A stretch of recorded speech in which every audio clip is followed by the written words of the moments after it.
67 Elinamembit, une épaisseur infime, ni l'épaisseur de la neige, ni la hauteur d'un mur.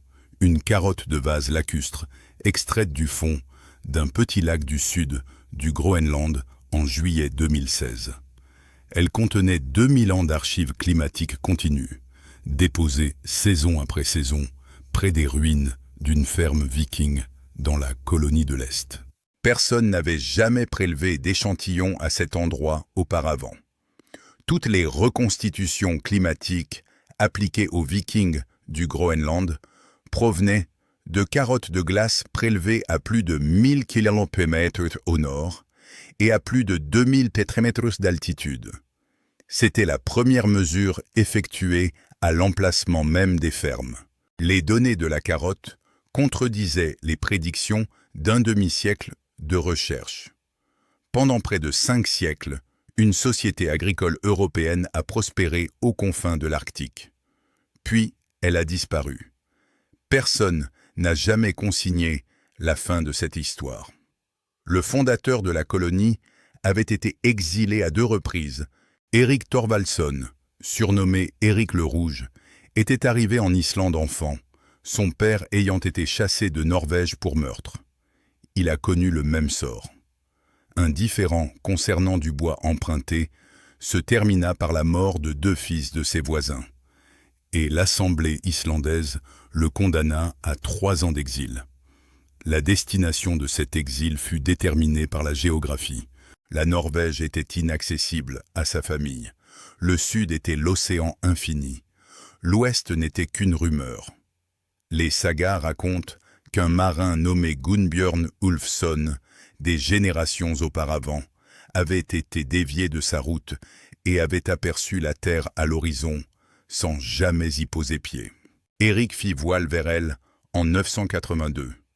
Il découvrit d'abord la côte orientale, une muraille ininterrompue de glace et de roches noires s'étendant sur des centaines de kilomètres et ne proposant rien. Il poursuivit sa route vers le sud, contourna la pointe sud que les marins nommeront plus tard Cap à Dieu et longea la côte ouest. Là, la glace laissa place à de profonds fjords, des vallées abritées, de l'herbe, des phoques au bord de l'eau, des oiseaux marins sur les falaises. Ce n'était ni l'Islande ni la Norvège, mais c'était suffisant pour un homme sans destination. Il passa toute sa peine à explorer la région et revint en Islande avec une proposition exigeant que plusieurs centaines de personnes abandonnent tout et suivent un meurtrier condamné vers un pays qu'aucune d'entre elles n'avait jamais vu. Les sagas racontent qu'il le nomma délibérément Groenland, car ce nom attirerait des colons. Ces sagas furent écrites plus de 2 siècles après les faits, et les détails qu'elles rapportent relèvent peut-être davantage de la fiction que de la réalité historique. Ce qui est certain, en revanche, c'est le résultat. Vers 985, une flotte quitta l'Islande, transportant du bétail, des outils et des familles. Les sagas font état de 25 navires, dont seulement 14 achevèrent la traversée. Certains firent demi-tour, les autres périrent. Les survivants fondèrent 2 colonies le long de la côte sud-ouest. Leurs noms sont pour le moins déroutants. La colonie orientale se situait à l'extrême sud, près de l'actuel Qaqortoq. La colonie occidentale se trouvait à environ 500 km au nord, près de l'actuel Nuuk. À leur apogée, les 2 colonies comptaient peut-être 500 fermes au sud et 100 au nord, abritant une population estimée aujourd'hui entre 2000 et 3000 personnes. Erik ne revendiqua aucun des 2 villages. Il s'appropria la meilleure propriété du territoire, un domaine nommé Brattahlid, situé au fond d'un fjord et offrant les plus beaux pâturages jamais découverts. Il y construisit une salle que des archéologues danois mesurèrent dans les années 1930 à environ 24 mètres de long. La terre était étroite et ne s'élargit jamais. Presque pas d'arbres, donc pas de bois, pour les maisons ni les navires. Pas de minerai de fer exploitable, donc pas d'outils ni d'armes à fabriquer soi-même. Les céréales ne mûrissaient pas correctement, ce qui impliquait d'importer du pain. Le bois flotté échoué sur les plages était si précieux que les chefs de la communauté le rationnaient et interdisaient de le brûler. Pour se chauffer, ils coupaient de la tourbe, abondante au Groenland. Pour construire, ils utilisaient des pierres sèches et de la tourbe, isolée avec des pots.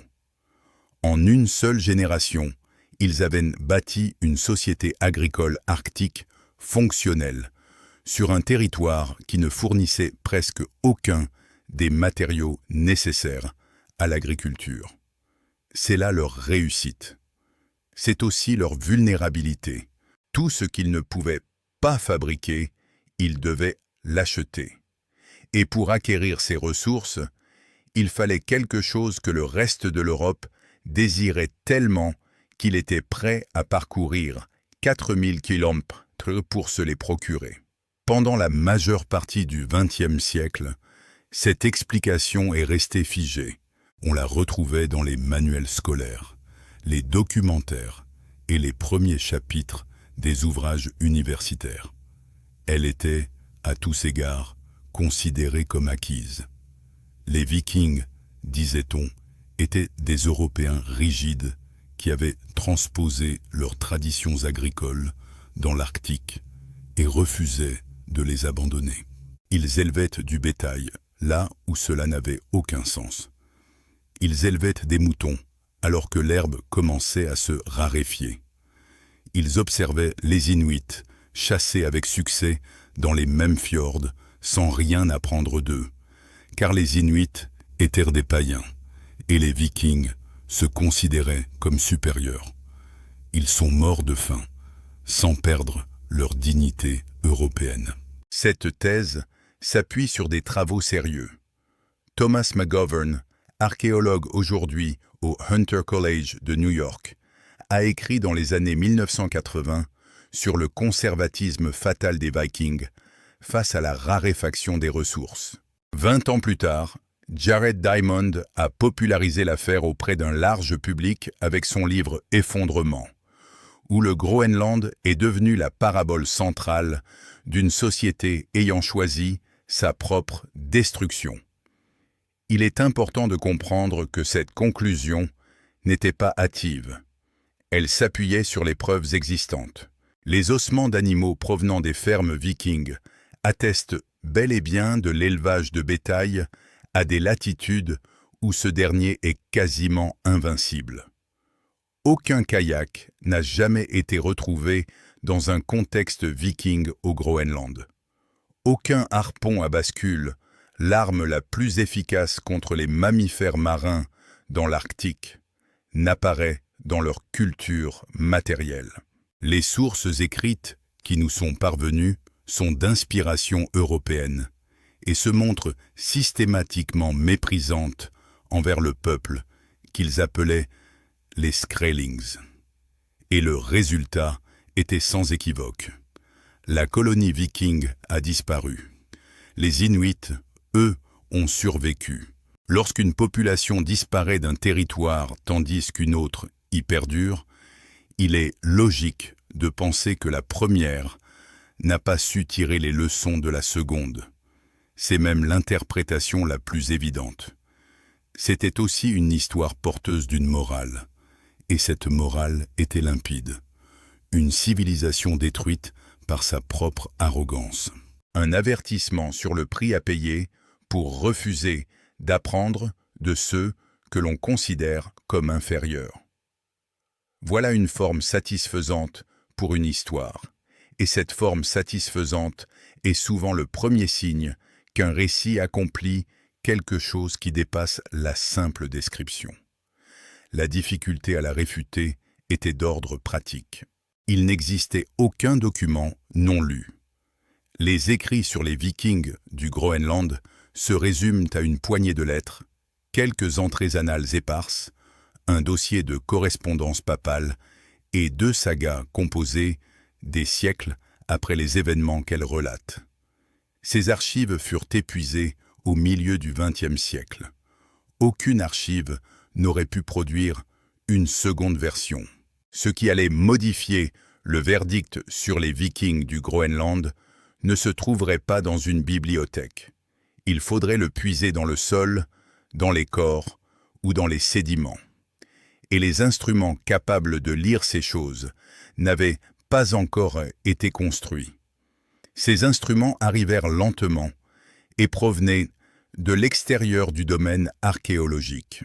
Le premier d'entre eux fut utilisé dans un laboratoire à Aarhus et ne nécessita aucune nouvelle fouille.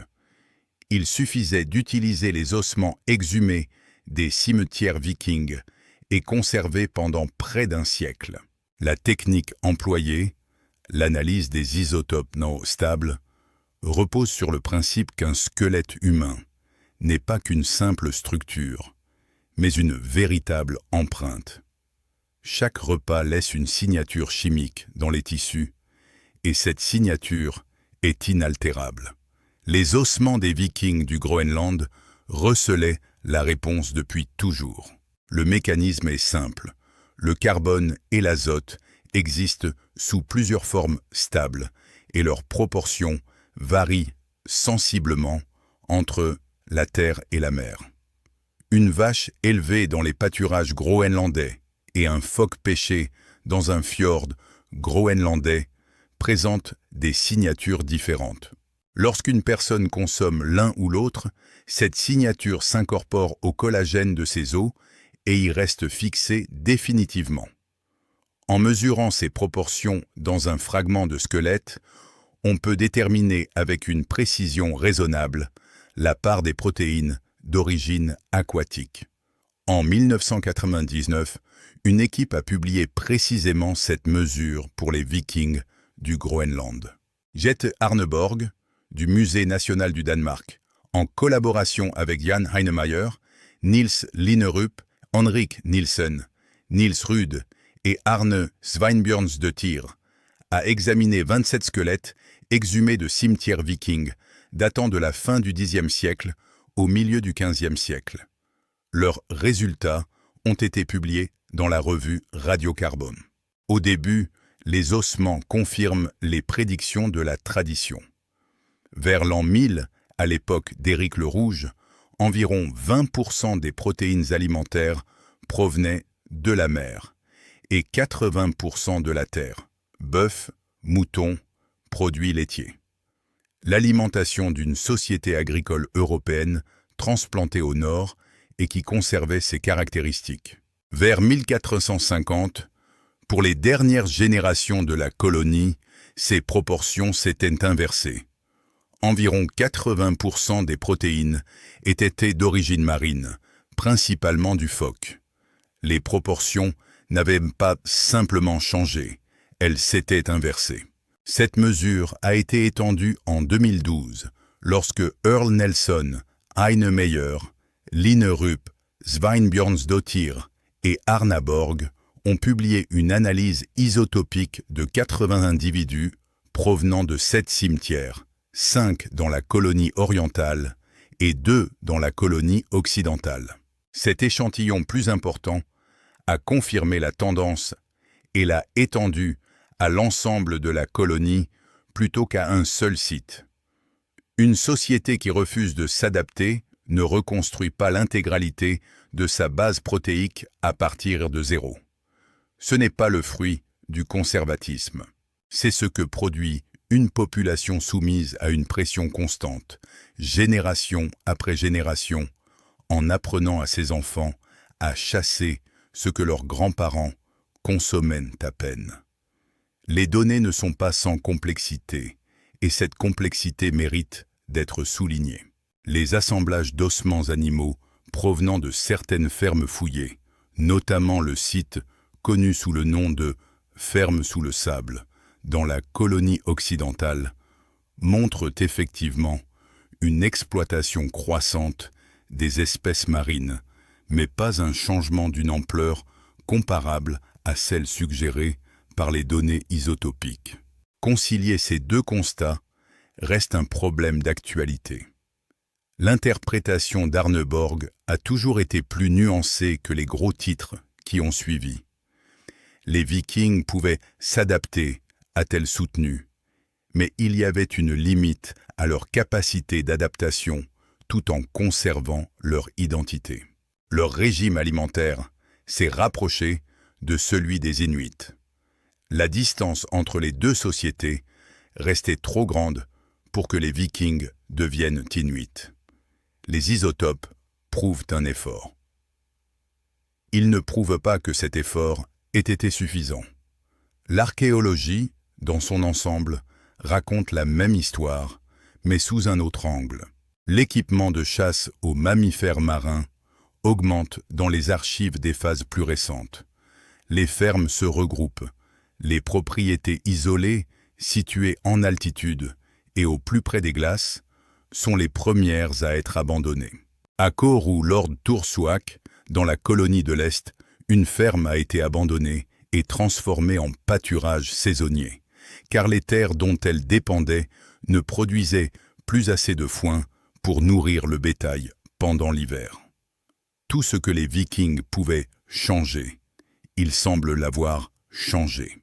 Ce qui soulève une question à laquelle le récit traditionnel n'a jamais eu à répondre. Si ces populations s'adaptaient sans cesse pendant 4 siècles, abandonnant la nourriture de leurs ancêtres, restructurant leurs villages et repoussant leurs zones de chasse toujours plus loin à chaque génération, alors quelque chose d'autre les a décimés. Et quelque chose l'a fait. Le premier réflexe n'était pas de chercher du côté du climat, mais dans les contes. La colonie du Groenland ne vivait que d'une seule exportation, vendue à un seul partenaire, le long d'une seule route maritime. Chaque été, des expéditions de chasse naviguaient vers le nord, depuis les villages jusqu'aux terres que les Vikings appelaient le Nordresetur, dans les eaux entourant la baie de Disco. Le voyage était long et le retour incertain. Il en résultait la matière première, la plus précieuse de l'Europe médiévale, l'ivoire de morse. Les artisans européens n'avaient pas d'accès fiable aux défenses d'éléphants d'Afrique, ce qui faisait du morse le matériau de prestige du continent. On le sculptait en crucifix, en crosses d'évêques, en reliures de livres ornés, en pièces d'échecs retrouvées sur l'île de Lewis. La peau de morse, extraordinairement résistante et totalement imperméable, était transformée en cordes suffisamment solides pour gréer les plus grands navires de l'époque. Parallèlement, les Groenlandais exportaient de la fourrure de renard, de l'huile de phoque et des peaux d'ours polaires. Des faucons gerfaux étaient envoyés vers le sud comme présents royaux. Les défenses de Narval étaient vendues sur un marché qui les prenait pour de la corne de licorne. En échange, des navires en provenance de Bergen arrivaient chargés de fer, de bois, de céréales, d'armes, de vin de messe et de cierges d'autel. Sans ces cargaisons, la colonie ne pouvait pas fonctionner. Les conséquences réelles du commerce de l'ivoire pour les Groenlandais sont restées invisibles jusqu'à ce que les chercheurs commencent à analyser les déchets.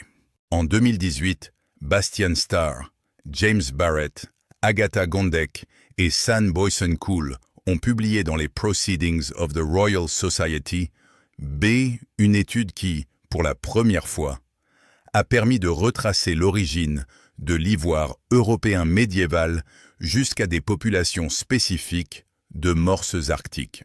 Leurs matériaux n'étaient pas les sculptures finies, mais les rostres, ces parties du crâne de morse qui maintenaient les défenses en place pendant le transport et qui étaient brisées et jetées dans les ateliers d'ivoire de Trondheim, Bergen et Dublin. 2 ans plus tard, Barrett, Boysen-Cool, Catherine Knill, Tamsin O'Connell et Starr ont étendu l'étude dans Quaternary Science Reviews en examinant 67 rostres datés entre le XIe et le XVe siècle. Les spécimens tardifs diffèrent systématiquement des plus anciens. Ils sont plus petits et proviennent plus souvent d'animaux femelles. Génétiquement, ils appartiennent à des populations situées de plus en plus au nord, le long de la côte groenlandaise. Barrett qualifie ce phénomène d'épuisement progressif, signature caractéristique d'une ressource chassée jusqu'à épuisement et poursuivie vers son prochain refuge. L'étendue de cette dispersion n'a été établie que récemment. En septembre 2024, Emily Ruiz Puerta et ses collègues ont publié dans Science Advance une étude de provenance génomique situant l'ivoire de la période nordique tardive dans la Polynie de Northwater, la région de Pikialasorsuaq, en haute altitude dans l'Arctique, entre le Groenland et l'île d'Ellesmer, et peut-être aussi dans l'Arctique canadien intérieur, au-delà. Leur modélisation estime le voyage aller depuis la colonie de l'Ouest à environ 30 jours de navigation. Considérons ce que représente cette distance. Il ne s'agissait pas d'hommes refusant de modifier leur méthode. Il s'agissait d'hommes naviguant un mois vers le nord dans certaines des eaux les plus dangereuses de l'hémisphère, sur des terres où les Inuits de Thulé et les groupes d'Orset tardifs chassaient les mêmes animaux aux mêmes saisons. L'étude de 2024 soutient que les rencontres régulières entre eux étaient quasi inévitables et qu'un certain degré d'échange formalisé est devenu de plus en plus probable.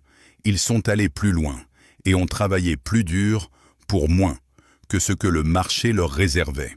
L'expansion du commerce méditerranéen a rétabli l'accès des Européens à l'ivoire d'éléphant d'Afrique tout au long du XIIIe siècle, et la mode a évolué en conséquence. Les prix du morse du Groenland se sont érodés sur des décennies plutôt que de s'effondrer en une seule saison, ce qui n'a laissé aucune chance à la colonie de réagir. Il existe peu de preuves que l'ivoire de morse ait atteint l'Europe continentale après 1400. Barrett qualifie cette situation de malédiction des ressources qui a sapé la résilience des colonies. Le seul levier qui avait permis d'acheter du fer, du bois et des céréales pendant 4 siècles s'est arrêté de fonctionner. L'explication climatique présentait un problème qui a mis des décennies à se manifester. Ce n'était pas la qualité des données qui posait problème, mais leur provenance. Pendant la majeure partie de la période de recherche moderne, l'historique des températures appliquées au Groenland nordique a été reconstitué à partir de carottes de glace prélevées dans la calotte glaciaire groenlandaise. Ces carottes constituent des archives exceptionnelles. Elles ont été prélevées à plus de 1000 km au nord de la colonie de l'Est et à plus de 2000 mètres d'altitude. Raymond Bradley, de l'Université du Massachusetts à Amherst, a exposé clairement la difficulté. Avant cette étude, a-t-il déclaré, il n'existait aucune donnée provenant du site même des colonies vikings. Et c'est là le problème. Ils sont donc allés en collecter. Entre 2016 et 2018, Bradley, Isla Castañeda, Boyang Zhao, Tobias Schneider et leurs collègues ont prélevé des carottes de sédiments dans un plan d'eau appelé le lac 578, adjacent à une ancienne ferme viking et proche de l'un des plus grands regroupements de fermes de la colonie de l'Est. Personne n'avait étudié ce site auparavant. La carotte sédimentaire extraite mesurait 70 cm de long et contenait 2000 ans de sédimentation continue. Les chercheurs l'ont analysée grâce à 2 marqueurs indépendants. Le premier est une classe de lipides, appelée GDGT, ramifiée, dont la structure moléculaire varie avec la température de manière mesurable et réversible. Le second provient de la couche cireuse des feuilles des plantes, qui enregistre la quantité d'eau perdue par évaporation et, par conséquent, le degré de sécheresse des conditions de croissance. Les résultats ont été publiés dans Science Advance en mars 2022. Aucune variation de température significative n'a été observée durant la période de peuplement.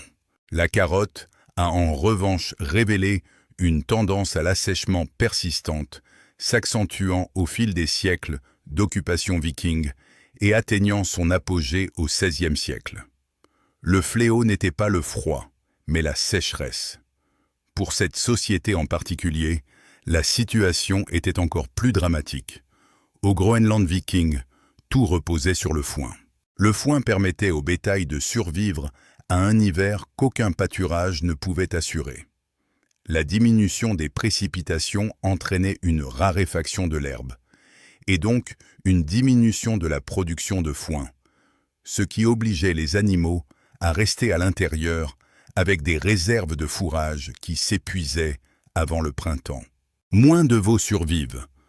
Les troupeaux diminuent, la production laitière chute et l'été suivant doit combler un déficit qu'il n'aurait jamais pu compenser.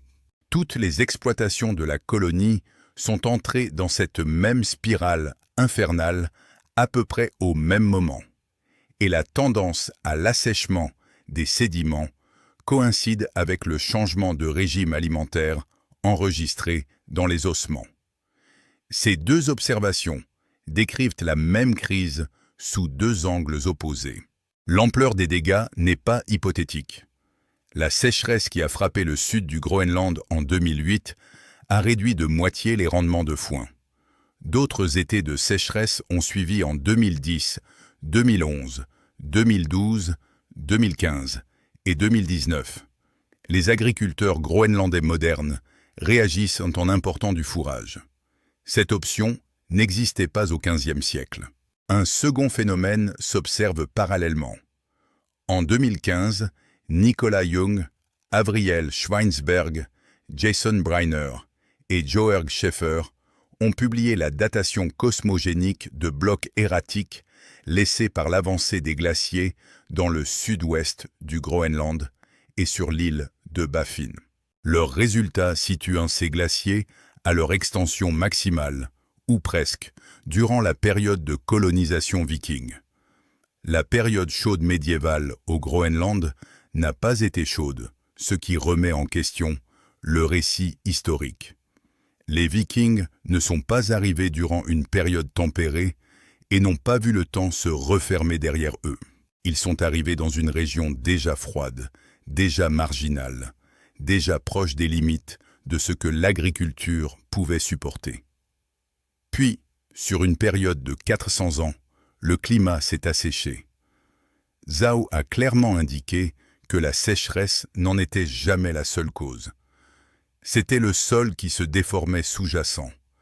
Tandis que les pâturages s'asséchaient, la mer montait. Ce mécanisme est si contre-intuitif qu'il n'a été modélisé qu'en 2023.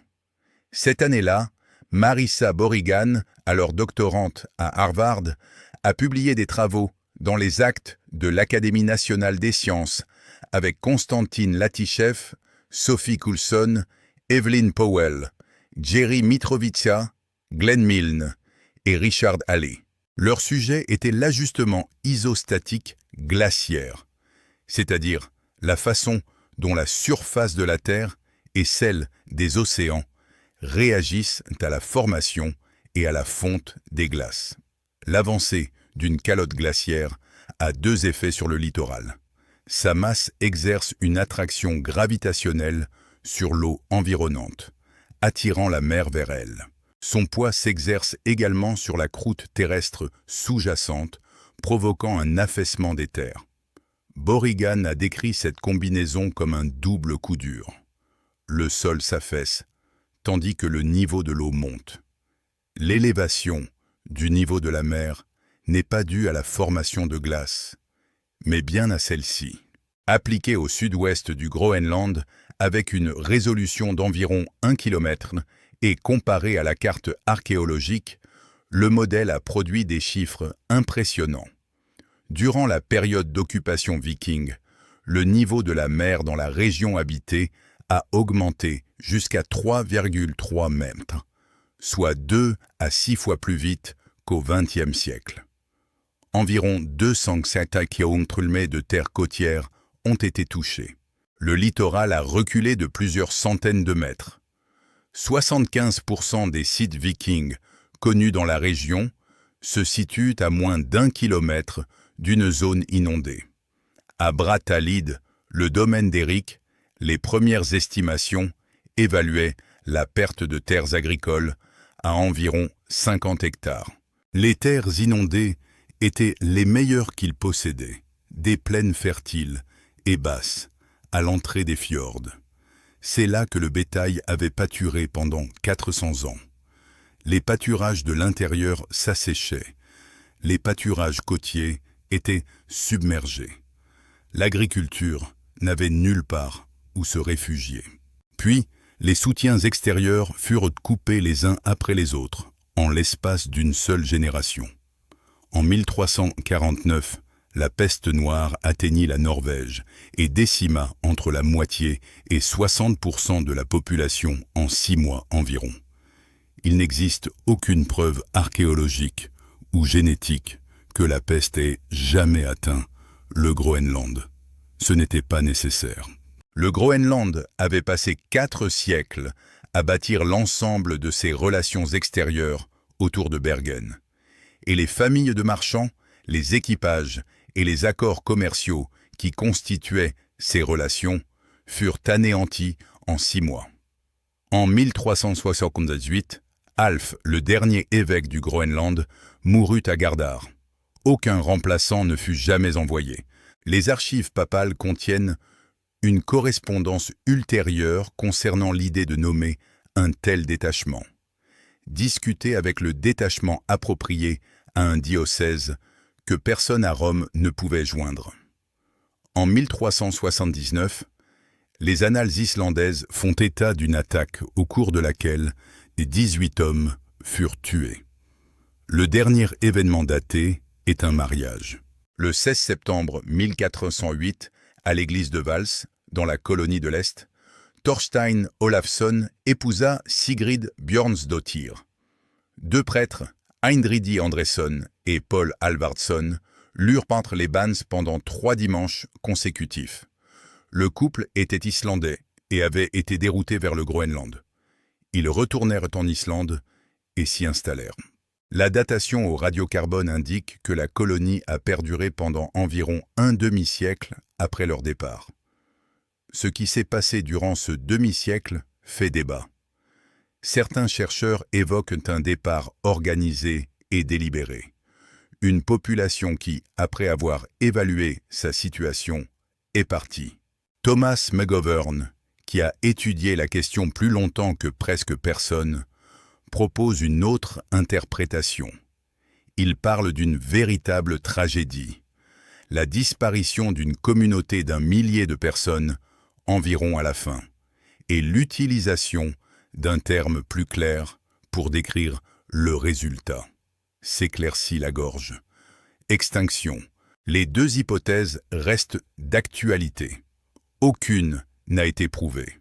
Lorsque Hans Egede arriva en 1721, s'attendant à trouver une colonie chrétienne, il ne trouva que des murs de pierre et le silence. Le lac était là aussi. À quelques heures des ruines où il se trouvait, il tenait entre ses mains 77 fempêtres debout qui enregistraient la réponse depuis 2000 ans. La carotte de sédiments n'a pas changé le cours des événements. Elle a changé la question que nous nous posions. Pendant 5 siècles, les Vikings du Groenland ont été accusés de ne pas s'être adaptés. Et cette accusation a persisté, car les preuves permettant d'y répondre n'avaient pas été examinées. Elles étaient dans le collagène de leurs os. Elles étaient dans des crânes de morses mis au rebut dans des ateliers européens. Elles étaient dans la croûte terrestre sous les fjords et dans les sédiments d'un lac près d'une ferme que personne n'avait pensé à prélever. La question n'a jamais été de savoir s'il s'était adapté. Il s'agissait de savoir si l'adaptation serait un jour suffisante.